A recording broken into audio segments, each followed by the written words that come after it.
अस्सलाम कैसे हैं आप सब। उम्मीद करती हूँ सब ठीक होंगे। आज हम बनाने जा रहे हैं आलू बैंगन। तो यहाँ पे मैंने घी को गर्म किया, उसमें थोड़ा सा जीरा शामिल किया, उसको हल्का सा ब्राउन करेंगे। तो फिर इसके साथ हम जो हैं प्याज काट के रखे हैं उसमें वो शामिल कर देंगे।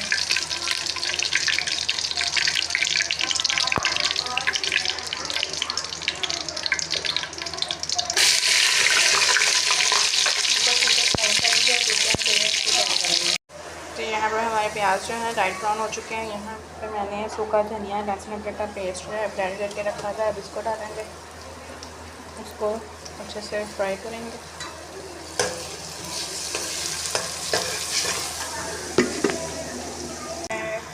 अच्छे से फ्राई कर दिया लहसुन अदरक के पेस्ट को। इसके साथ हम टमाटर और सब्ज़ मिर्च शामिल करेंगे।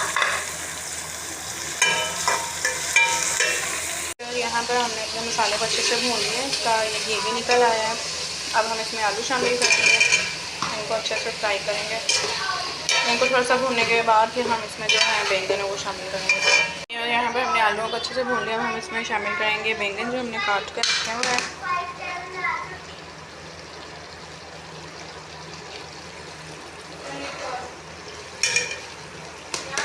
हमारे आलू और बैंगन अच्छे से गल चुके हैं। अब हम इसमें धनिया डालेंगे और इसको हम ढक के रख देंगे। आज की हमारी हांडी रेसिपी में तैयार हो चुके हैं आलू बैंगन। हमारी वीडियो को लाइक करें, कमेंट करें, अपनी दुआ में याद रखें। अल्लाह हाफ़िज़।